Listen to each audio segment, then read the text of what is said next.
And inter scapular. এই যে দেখো এটা স্ক্যাপুলার, এটা হচ্ছে তোমার মিডিয়াল বর্ডার, আর এটা হচ্ছে তোমার ল্যাটারাল বর্ডার। তাহলে এইটাকে আমরা ফ্রি করতে হবে, এই স্ক্যাপুলারটা চেস্টের মধ্যে রাখা যাবে না। এই জন্য বলেছে both hand rest on the crest of the ilium and এরপর ডিপ্রেস ফরওয়ার্ড। অর্থাৎ আমি যখন হাতটাকে ক্রেস্ট অফ দি ইলামের উপর রাখবো আর এই এলবোটা দুইটাতে এলবো আছে, দুইটা এলবোটা যখন আমি সামনের দিকে চাপ দেবো তখন অটোমেটিকলি স্ক্যাপুলারটা লাঞ্চ থেকে ফ্রি হয়ে যাবে। এই জন্য লাঞ্চের যেন না পড়ে এই জন্য এটা সতর্কতা। কারণ আমাদের লাঞ্চের ডেন্সিটি আর স্ক্যাপুলার ডেন্সিটি এক না। স্ক্যাপুলারটা হলো বোনস আর লাঞ্চটা হচ্ছে সফট টিস্যু। তাহলে লাঞ্চের ভিতরে রে চলে যাবে, কিন্তু বোনের উপরে যে সেটা ইফেক্ট হবে, তার মানে হার্ট ইফেক্ট হবে। আর ওই লাঞ্চের মধ্যে যদি কিছু থাকে স্ক্যাপুলারটাকে ঢেকে দিবে, তোমার ইন্ট্রোস্ট্রাকটা ওটা তুমি লাঞ্চের যদি টিউবার প্রসেস থাকে বা কোনো ক্যাভিটি থাকে বা কোনো রিস্ক ফ্র্যাকচার থাকে ওটা তুমি আর দেখতে পাবে। এই জন্য আমাকে লাঞ্চ তৈরি করতে হবে। আর লাঞ্চ তৈরি করতে গেলে আমার হাত দুটাকে প্রেসের উপরে রাখতে হবে এবং এলবোটাকে প্রেস করতে হবে সামনের দিকে এবং যাতে স্ক্যাপুলারটা ফ্রি হয়। এটা হলো আমাদের। এখন আমি তাহলে রেডিকুলার ফাইটিংসের মধ্যে আমরা দেখবো ট্রাকিয়াল লাইন দেখবো, তারপরে লাং ফিল্ড দেখবো, তারপর shape and size of the heart দেখবো, দম অফ দ্য ডায়াফ্রাম দেখবো, কস্ট অফ ফ্যারিং অ্যাঙ্গেল দেখবো, কার্ডিও ফ্যারিং অ্যাঙ্গেল দেখবো, তারপরে আদার্স যেগুলো আছে বোনসের মধ্যে রিপস দেখবো, ক্লাভিকুল দেখবো, তারপরে তোমার এই স্টারনাম, এটা কিন্তু এই পিতে বা পিয়েতে আসবে, এটা ল্যাটারাল করে আমরা স্টারনামটা ল্যাটারাল এবং অবলিক এই দুইটা ভিক করলে আমরা স্টারনামটা দিই। স্টারনামটা তো চেস্টেরই একটা অংশ, এই স্টারনামটা আমরা এই পিতে দেখতে পাবো, কারণ এই ভার্টিব্রার সাথে আড়াল হয়ে আছে। ভার্টিব্রার ডেন্সিটিটা বেশি, স্টারনামের ডেন্সিটিটা কম, আর এর জন্য এটা ঢাকা পড়ে গেছে, ওটা দেখা যাবে। তাহলে এখানে আমরা এটাকে কিছুটা অবলিক নেবে, 25 থেকে যদি অবলিক করি তাহলে স্টারনামটা ফ্রি হয়ে যাবে। আর একটা যদি ল্যাটারাল করলে সেটা আরও ক্লিয়ার পাওয়া যায়।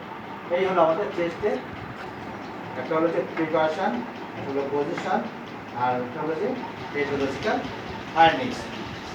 ওকে যদি বলে যে আচ্ছা চেস্টের মধ্যে আমরা কী কী দেখতে পাচ্ছি, তাহলে প্রথমে হচ্ছে আমরা দেখতে পাচ্ছি, তারপরে আমরা কি যে লাং ফিল্ড দেখতে পাচ্ছি, তারপরে shape and size of the heart দেখতে পাচ্ছি, তারপরে ডায়াগ্রাম দেখতে পাচ্ছি, তারপরে কস্টোফ্যারিং অ্যাঙ্গেল দেখতেছি, কার্ডিও ফ্যারিং অ্যাঙ্গেল দেখতেছি, তারপরে আছে কি আমাদের যে এখানে বোনি স্ট্রাকচারের মধ্যে আমরা রিব দেখতে পাচ্ছি, ক্লাভিকুল দেখতে পাচ্ছি, পার্সিয়ালি আমরা স্ক্যাপুলা দেখতে পাচ্ছি, আর গ্লেনারের ক্যাভিটি।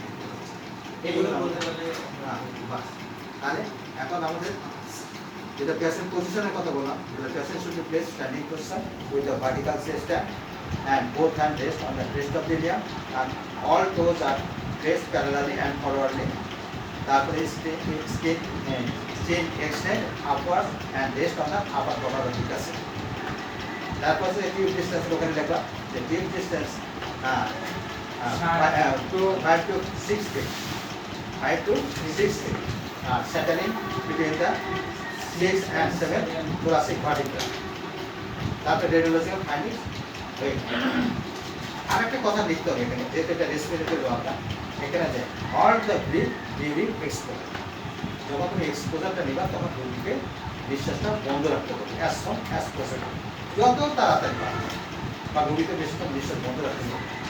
আর যখন আগে থেকে প্রিপারেশন দিতে হবে বা তাকে অ্যালার্ট করতে হবে, আপনাকে যখন নিঃশ্বাসটা বন্ধ রাখতে হবে তখন নিঃশ্বাসটা টেনে নিয়ে বন্ধ রাখতে হবে, কারণ নিঃশ্বাসটা টেনে নিয়ে বন্ধ রাখলে অনেকক্ষণ সময় রাখা যায়, আর নিঃশ্বাসটা ছেড়ে দিয়ে যদি বন্ধ রাখে তখন কিন্তু বেশিক্ষণ রাখা যায়।